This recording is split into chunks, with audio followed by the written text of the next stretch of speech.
नमस्कार श्रोते हो, स्वागत आहे आपलं यूट्यूब चॅनल कथा क्षितिजवर.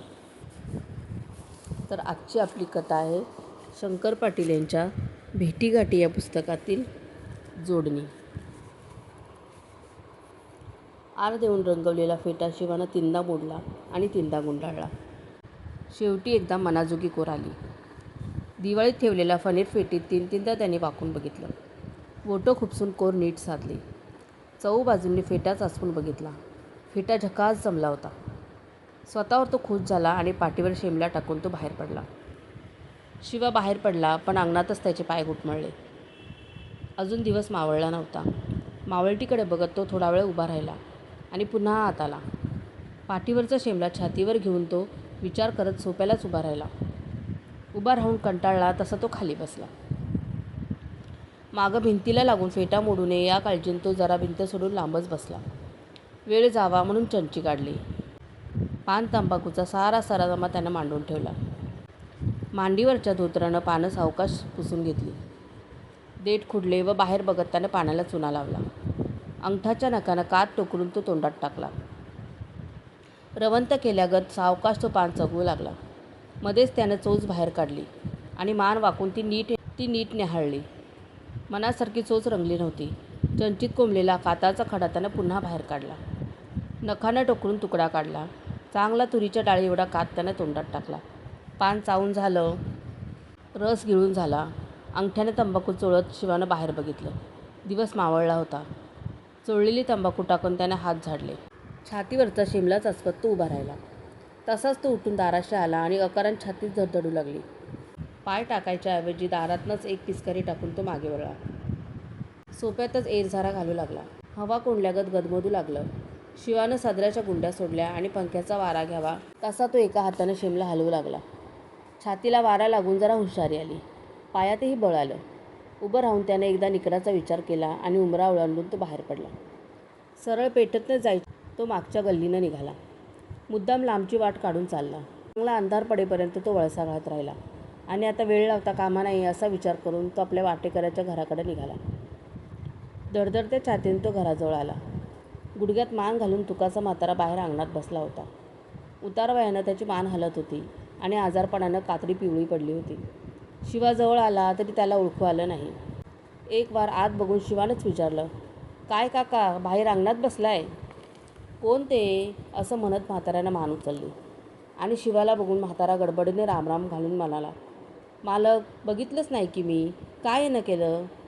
असं म्हणून त्यानं मान मागं वळवली आणि आपल्या सुनेला हाक मारून म्हटलं, "चंद्रे, अगं मालक आल्यात. घोंगडं टाक आत बसायला आणि अजून दिवा लावला नाहीस वय गं." हाकेसरशी चंद्रा सभागती बाहेर दारापर्यंत आली आणि समोर शिवाला बघून धसक्यानं मागं वळली. घाईघाईनं पदर सावरून ऊर झाकला आणि पुन्हा सामने जात ती म्हणाली, "या, आत या की." दारातच उभा राहून त्यानं विचारलं, "तुका नाही आला अजून?" घोंगडं पसरत ती बोलली, "अजून नाही आलं." "अजून कसं नाही आला?" असं म्हणत तो तिथंच घुटमळला. तसा म्हातारा बोलला, "मोड धरली आहे नवा आज. येईल की, बसा." उसाला पाणी धरलं होतं हे त्याला माहीत होतं. त्याला मोड सोडून यायला थोडा उशीर होणार हे मनात धरूनच तो मुद्दाम आला होता. चंद्रानं घुगडं पसरलं तसा शिवा पायातल्या वाहना काढून आत गेला आणि भिंतीला टिकून सप्पाई बसला. म्हाताराही उठून दाराच्या तोंडाला आला. काडी ओढून चंद्राने चिमणी लावली आणि वाऱ्याच्या आडाला लांब दिवळीत ठेवली. दिवा लावून झाला तशी ती बाहेर आली. म्हाताऱ्याच्या हातावर पैसे ठेवून म्हणाली, "चहाचा एक पुडा आणा, तवर मी चूल पेटवते." काठीवर भार देत म्हातारा उभा राहिला. शिवाकडं वळून म्हणाला, "बसा, चहा घेऊन जावा." "कशाला चहा आता काका?" "असं कसं बरं मालक, काय रोज येता वय तुम्ही?" दाराच्या चौकटीत उभी राहून चंद्रा बोलली, "त्याला काय लय उसाभर पडतीया वय, आणि तवर तुका बी येईल. बसा, आलो मी." असं म्हणत म्हातारा वळला. काठी टेकत सावकाश निघाला. पेठेतनं जाऊन पावलं मोजत यायला बक्कळ घटकाभर तरी लागणार असा विचार शिवाच्या मनात आला आणि त्याची नजर भिरभिरू लागली. बसल्या जागी पाय अवघडून आले तसा तो उठून उभा राहिला. हातात शेमला धरून तो आतल्या दाराच्या चौकटीजवळ गेला. चंद्रा चुलीपुढं वाकून निखाऱ्यावर फुंकर घालत होती. तिच्या पाठमोऱ्या ठुसक्या बांध्याकडे बघत तो चौकटीजवळ उभा राहिला. एक आवंडा घेऊन म्हणाला, "चंद्रा." गडबडीने पदर सावरून तिनं मागं बघितलं. शिवा नजर रोखून बघत होता. चंद्राचा जीव धपापून गेला. तिच्या हातात कापरा भरला. आणि चिपाड्यांच्या चिमटीत धरलेला निकारा अवचित खाली पडला. तिला काही सुधरेनाच झालं. चंद्रा भांबावून गेली. ऐण्यातल्या किरणं डोळ्यात घुसावं तशी त्याची नजर रोखली होती. हातातली चिपाड खाली टाकून ती तशीच उठून उभी राहिली. तपापून गेलेला ऊर खालीवर होत होता. तोंडावर आलेल्या केसाच्या बटा मागं कानावर गुंतवत एक श्वास किरून ती म्हणाली, बाहेर बसा की. हातातला शेमला कुस्करत तो बोलला. तिन्ही सांज भिरली तरी अजून कसा तुकाचा पत्त्या नाही. शिवाच्या शब्दातही कापरा भरला होता. वर न बघता खाली बघतच ती तोंडातल्या तोंडात म्हणाली, कवा येतात कुणाला दक्कल. त्याचा काय नेम नाही म्हण. शिवाचा आवाज थोडा मोकळा झाला तशी तीही थोडकी धीट झाली आणि वर बघत म्हणाली, काय लई जरुरीचं काम आहे वय, काय निरोप आहे का. शिवा चौकट सोडून जरा मागे वळला. भिंतीच्या आडाला गेला आणि श्वास घेऊन मोकळ्या आवाजात बोलू लागला. तसं काही लई तातडीचं काम नाही खरं, पर भेट झाली असती तर बरं झालं असतं. चुलीजवळच्या बंदिस्त जागेतनं ती बाहेर आली आणि चौकटीच्या आडाला उभी राहून म्हणाली, का आलता म्हणून सांगायचं. काय नाही, उद्याला खालच्या पट्टीत कुलव धरायचा आहे, त्याच्या जोडणीबद्दल जरा बोलायचं होतं. आत्ताच तिने विचारलं. मग काय सांगू त्यासनी. शिवा मनाशी जुळणी करत बोलू लागला. उद्या कुलव आहे, पर बैलाचा जरा घोटाळा झालाय. एक बैल आमच्या काकाला उद्या लागल, ते कुठं जाणार आहेत म्हणा. त्यासनी नाहीतरी कसं म्हणायचं. तेव्हा आपल्यालाच काहीतरी निराळी जोडणी करायला पाहिजे. तो बोलायचा थांबला तशी ती म्हणाली, सांगते त्यासनी. वय आल्याला सांग म्हणजे काहीतरी करल तरी. आयत्या यायला आणि घोटायला नको. कुलव उद्या मारायलाच पाहिजे. बोलणं थांबलं. शेमल्यानं त्याने तोंडावरचा घाम पुसला, पण पाय काही घरातनं निघेना झाला. मान वळून त्यानं आज चौकटीकडं बघितलं. अवघडल्यागत चंद्रा खाली बघत उभी होती. तो थोडं पुढं गेला आणि म्हणाला, सांग एवढं. तिनं वर बघितलं आणि मुकाट्याने त्याने पाठ फिरवली. तो तसाच दारापर्यंत न राहून ती बोलली, निघाला वय. मग काय करू तर. बसा की, चहा घेऊन जावा, आता येईल म्हातारा. तिच्या बोलण्यातली भीड त्याला कळली. तो न बोलताच उभा राहिला. मागं वळून चंद्राकडं बघत राहिला. ती थोडी आडाला झाली आणि शिवा हसून बोलला, तुकानं मला कवा सांगितलं नाही. काय ते. तो जवळ येत बोलला, मक्याचं बी घरात आहे. बियाची कणसं नवं ही. त्यानं वर टांगलेल्या कणसाच्या जोडीकडं बोट करून विचारलं आणि ते वर तुळीकडं बघून म्हणाली, वय बियासाठीच ठेवलेत की. चांगली दिसतात कणसं, बघू घे खाली. ती पाठमोरी झाली आणि एक हात आधारासाठी बाजूच्या भिंतीला लावून ती ज्वारीच्या पोत्यावर पाय देऊन उभी राहिली. जुडी खाली घ्यायला तिने दुसरा हात वर केला. मानही वर उचलली. डोक्यावरचा पदर खाली गळला आणि शिवाला राहवलं नाही. साचून आलेली त्याची इच्छा उसळी खाऊन एकाएकी वर आली. त्याला भान राहिलं नाही. तो चौकटीतनं आत घुसला आणि अवचित तिच्या मागं जाऊन उभा राहिला. चंद्रा तोल सावरून एका हातात कणसाची जुडी घेऊन खाली उतरत होती. त्यानं सारासार विचार सोडला आणि तिच्या गोऱ्या उघड्या पाठीवर हाताचा पंजा ठेवून तो म्हणला, पडशील पडशील. पिकलेलं फळ देठात तुटावं तशी ती खाली आली. आपल्या अंगावरचे त्याचे हात झिडकारत ती रागानं बोलली, लांब हो भाड्या. बळजबरीने तिला जवळ दाबून धरीत तो म्हणाला, चंद्रे शिव्या देतीस. तुझं मुडं बशिवलं वय, मग म्हाताऱ्याला का बाहेर काढलंस. त्याच्या हाताची मिठी सुटेनाशी झाली तशी ती रंजीस आली. हुंदके देत बोलली, असं हैसा माहीत नव्हतं. सोडा मला, सोडा म्हणते ना. तोंडाजवळ तोंड नेत त्याने विचारलं, वय रानात का येत नाहीस.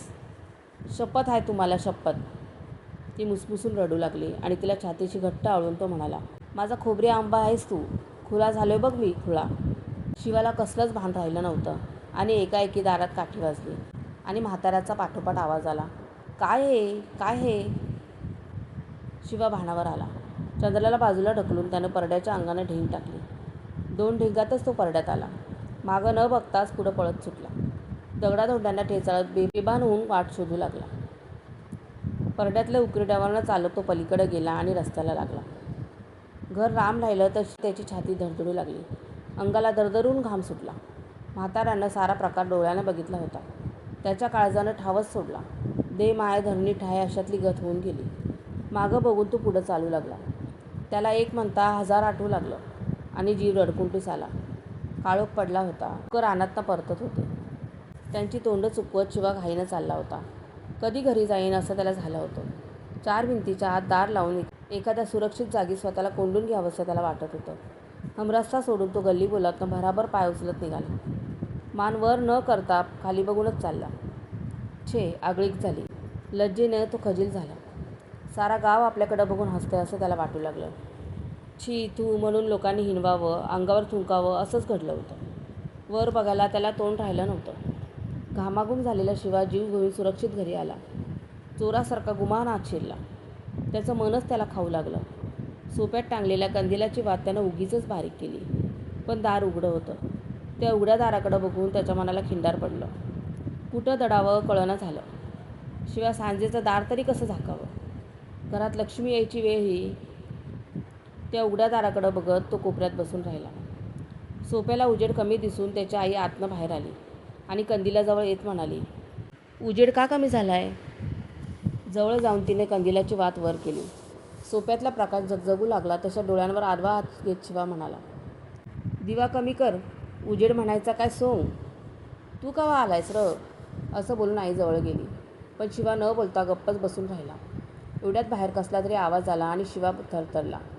कोण बघ असं आईला म्हणून तो घाईनं आत मधघरात गेला. एक प्रकारची त्याला भीतीच वाटू लागली. चहूबाजूंनी पारद्यानं घेरावं तशी त्याची अवस्था झाली. सोप्यातनं आई त्याच्या पाठीमागनं आत मधघरात गेली. त्याच्याजवळ जाऊन उभी राहिली. तसा तो खेकसला. तू का माझ्या मागं मागं लागली यास? जा गुमान आत स्वयंपाक कर जा. पोरगं अकारानंच असं ओरडलं याचं तिला कोडं पडलं आणि त्याचं तोंड न्याहाळत ती म्हणाली, असं र का शिवा? डोळं वाटारून तो गुगुरला. काय बघतीस माझ्या तोंडाकडं? त्याच्या हनुवटीला मायेने कुरवाळत ती बोलली, पिल्ल्या माझ्या, तोंड का असं सुमारलंय र तुझं? एखाद्यानं अंगावरचे सगळे कपडे काढून नागवावं तशी त्याला लाज वाटली. त्याला मेल्याहून मेल्या पलीकडे झालं. न बोलताच मधघरातल्या अंधारात तो एकटा बसून राहिला. आईही आत आपल्या उद्योगाला लागली. बाहेर कसला तरी आवाज झाला आणि शिवा हडबडून गेला. कुणीतरी येऊन सोप्याला उभं राहिलं असं त्याला वाटलं. कानोसा घ्यायलाही त्याचं मन धजेना झालं. छातीतली धडधड त्याला ऐकायला येऊ लागली. जीवाची आशा सोडून तो बघत राहिला आणि एक कुत्रं शेपटी हलवत बेधडक सोप्यातनं आत शिरलं. शिवानं श्वास टाकला. मनावरचं ओझं उतरलं गेलं. पण मधघरात येऊन उभ्या राहिलेल्या त्या कुत्र्याला हाडाड म्हणून त्यानं हकललं नाही. धीर करून तो उठला. शिडी चढून माळ्यावर गेला. खंडेनवमीची पूजा झाल्यावर पुन्हा वर माळ्यावर ठेवलेली फरशी त्यानं हातात घेतली. फरशी चांगली धारदार आणि विदभर लांब होती. ते फळं त्यानं दांड्याला लावलं. त्याला थोडा धीर आला. हातात फरशी कुऱ्हाड घेऊन तो खाली उतरला. रातीझरेचं बाहेर पडताना आपलं हत्यार जवळ असलेलं बरं असा विचार करून त्यानं फरशी घुंगरात लपवली आणि तो तिथंच शेजारी बसून राहिला. भाकरी तापून झाल्यावर आई बाहेर आली. गप बसलेल्या आपल्या पोराला बघून म्हणाली, मौनी घातल्यागत मगाधरणं असं गपच का बसून राहिलायस? तर काय करू म्हणतीस? त्याची मगाची भीती कमी झाली होती. तो बोलू लागला होता. आई म्हणाली, अरे गडद बसलायस काय? गोट्यात जाऊन कडबा तरी तोड जा. रातचं जनावरांसनी काय घालायचं? शिवा उठला आणि कडबा तोडायला परड्याच्या अंगानं गोठ्यात गेला. कडब्याच्या 4-5 पेंड्या उपसून खाली टाकल्या. बाजूला ठेवलेला लाकडाचा ओंडका त्यानं हातानं चाचपून जवळ घेतला. एक पेंडी आडवी लाकडावर टाकली आणि एका हातानं पेंडी धरून दुसऱ्या हातानं तो कुऱ्हाड घालू लागला. कडबाच तुटत नव्हता. हातातलं बळच गेल्यागत झालं होतं. काही केल्या अवसान येत नव्हतं. हात नुसता उगा खालीवर होत होता. कडबा तोड्याचा सोडून तो विचार करत बसून राहिला. थोड्या वेळानं हातात कंदील घेऊन आई गोठ्यात आली आणि तो भानावर आला. मागे वळून उजेडाकडं बघत राहिला. तशी आई बोलली, अंधारातच कडबा तोडायला लागलायस? अरे कुठं तरी बोटबीट तोडून घेशील की? हातातली कुऱ्हाड खाली ठेवून तो म्हणाला, आई मला एकाएकी आज सोनाक्काची आठवण झाली बघ. काय सुधारणासं झालंय. चल हो बाजूला. असं म्हणून तिनं कंदील खाली ठेवला. बाजूला पडलेली कुऱ्हाड हातात घेतली आणि पुढं बघून तीच कडबा तोडू लागली. कडबा तोडून झाला आणि माघारी फिरत ती बोलली, बहिणीची आठवण झाली आहे तुला आज? तरीच असा करायला लागला इसवाई मगाधरणा. आईच्या पाठोपाठ तो घरात आला आणि जेवायला बसल्यावर म्हणाला, घासच गेला ना बघ. घास न गेल्याला काय झालं? जेव मुकाट्यानं. कशी तरी अर्धीकोर भाकरी त्याने खाल्ली आणि पाण्यानं घसा ओला करत तो म्हणाला, जाऊन येऊ का 4 दिवस? कुठं? बहिणीकडं? वय जाऊन यावंसं वाटतंय. एक 2-4 दिवस राहून येतो. आणि इकडं मी एकटी कसं करू र? कर काहीतरी, उद्या जाणार. थोडा वेळ ती आपल्या लेकाच्या तोंडाकडे अपूर्वाईनं बघत राहिली आणि मनी संतोष पाहून म्हणाली, असाच लोभ असू द्या बाबा बहिणीवर तुझा. जाणं येणं असावं. तिच्या वाचून कोण आहे आपल्याला तरी दुसरं? उद्या पाटलच निघतो. आज वस्तीवर जात नाही. पर काहीतरी करून द्यायला पाहिजे की रे संग. दे एक 4 दशमा करून. दूध आहे मग 4 दशम्या करू म्हणतोस? कर की. दशम्या आता कराव्यात का पहाटे उठून कराव्यात असा विचार करत ती बसली. आणि शिवा बोलला, आता उगाच का बसली आहेस? आताच 4 दशम्या कर. सकाळी आणि तुझी गडबड नको. त्यात गडबड कसली? मी चांदणी उगवायलाच बाहेर पडणार. असं म्हणतोस? असं म्हणून तिने काटपट पुढ्यात घेतली आणि शिवा बाहेर जात म्हणाला, लवकर उठायचं आहे, पडतो घरातच आता. जा झोप जा, असं आई म्हणाली आणि शिवा बाहेर आला. दार बंद करून केव्हा कडी घालीन असं त्याला झालं होतं. गडबडीनं तो सोप्यात आला आणि तुका दारात दिसला. तुकाला बघून शिवा हडबडला. गपकन तो माघारी वळला आणि तुका म्हणाला, राम राम मालक. आता त्याला बोलणं भागच होतं, पण तोंडातनं वाचा फुटेना झाली. मागे वळून त्याच्याकडं बघण्याचा धीर होईना झाला. घाबऱ्या घाबऱ्या तो मधघरात शिरला. तुकाच म्हणाला, काय सांच्यापरी घराकडे येऊन गेला म्हण. तुकाचा नेहमीचाच आवाज कानावर आला. त्याच्या शब्दात दाणगावा नव्हता, धमकी नव्हती. धीर करून त्यानं मागं वळून पाहिलं. तुका एकटाच आला होता, मोकळ्या हाताने आला होता. भ्याचं तसं कारण नव्हतं, तरी शिवाला धीर होत नव्हता. कुऱ्हाडी सकट घोंगडं उचलून त्यानं जवळ घेतलं आणि आतनं विचारलं, का आलायस तुका? काय तुमचंच काम आहे ना व?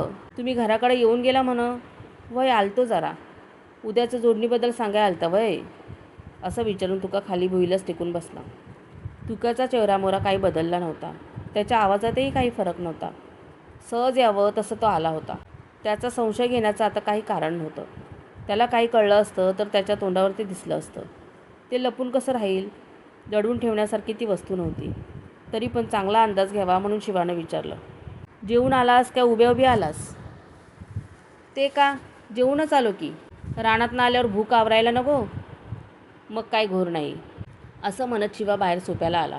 तसं तुक्यानं विचारलं, जेवण झालं का नाही मालक? आताच झालं बघ. बरं काय ना केलतं? पान घे असं म्हणून चमची देत तो बोलला. कुलवाचं कसं करणार उद्या? हाणायचं की. ते नव्हं, बैलाचा जरा घोटाळा झालाय. ते कळलं मला. मग कसं करणार? कुणाचं बाहेरचं सांगतोस? पानाला चुना लावत तो बोलला. एका दिवसासाठी कशाला बाहेरचा बैल आणि भाडं भरायला घ्यायचा? मग काय करणार तर? आमचा म्हातारा बैल जोडू की एक दिवस? जमल का तसं? जमवायचं तसंच. त्याला काय होतंय? बरं मग तसं कर. असं म्हणून तंबाखू त्याच्या हातावर ठेवून म्हटलं, काकाला आपला बैल लागलच असं बी काय नाही, पण कदाचित लागल. नाहीतर असं कर, जरा लवकर माझ्याकडं जाऊन घेऊन जा जोडी. दे बघतील काहीतरी मग. असं करू म्हणता? हां मग त्यांच्या पाठी आपला का घोटाळा? मस्त तालेवर आहेत. त्यासनी एक तिथे 10 बैल मिळतील. तुकानं विचारलं, मग एरवाली जाऊन जोडी घेऊन जाऊ म्हणता? जा घेऊन. कुठं तुझ्या म्हाताऱ्या बैलाला जोडतोस? जोडायचा काय प्रश्न नाही खरं. आपलंच काम उरकायचं नाही. शिवा म्हणाला, मग आता विचार करू नको, प्रश्न मिटला. असा एका गोष्टीचा कणका पाडून तो दुसऱ्या गोष्टीकडे वळला. काका लई थकलाय की र. नाव आताच यायला लागलंय. त्याच्या औषध पाण्याचं काय बघतोस का नाही? वर मान करून तुकानं म्हटलं, त्यानं तरी आणि किती जगायचं? पर आपला माणूस कुणाला नको झाले का तुका? त्याचं असं आहे असं म्हणून तुका सांगू लागला. आम्ही मस्त त्याला औषध घे म्हणतो, पण म्हातारा कुठं मनावर घेतो? तो म्हणतोय आता औषधाला ऋण काढून 100-150 रुपये घालून तरी पुढं काय फायदा आहे? वय व्हायचं ते झालं. काय उद्या बरे वाटाय तर काय कुठं भागलनीला जाऊन मिलकत करता येणार आहे? खायला कार आणि धरणीला भारच नवं. असं कसं बरं? अहो हे मी म्हणत नाही, म्हाताऱ्याचंच म्हणणं. मग कसं करायचं सांगा? हाय तवर ढकलायचं. येईल तो दिवस रेटायचा बघा मालक. असं म्हणून त्यानं तंबाखू तोंडात टाकली आणि तो हसून म्हणाला, आज बायकोनं आणि घरात हातरून घातलंय. सांच्यापारपासनं तिचं बाई काय अंग मोडून आलंय म्हण. भरीसभर सारखी चालू आहे बघा. कुठं सगळ्यांची काळजी करता? असंच चालायचं. शिवा विचारात गडून गेला. खाली मान घालून गप्प बसला. मालक काही बोले ना हे बघून तू काही चुळबुळला आणि थोडा हसून म्हणाला, मालक आज तुमचं चित्त थाऱ्यावर दिसत नाही, खरं का नाही? शिवा दचकला. सावध होऊन तो तुकाकडं बघू लागला. तसा तुका पुन्हा हसून बोलला, खरं का नाही? काय? तुका काय बोलतोय ह्याचा त्याला घोर पडला. छाती एकाएकी पुन्हा धडधडू लागली. त्याच्या काळजानं ठाव सोडला आणि तुका म्हणाला, मालक काळजी करू नका. तुमचा ऐवज आमच्याच घरात होता. पायता निसरून आलायसा हीच काळजी लागली आहे ना व तुम्हाला? हे काय घेऊन आले संग? शिवा वेड्यागत त्याच्या तोंडाकडं बघत राहिला आणि तुका म्हणाला, तुम्ही रातचं आणि वस्तीवर जाणार म्हटलं, तुम्हाला आणि हेलपाटा पडाय नको. हिथं बघ तिथं बघ करत बसशील असा. म्हणून घेऊनच आलो झालं संग. धन्यवाद.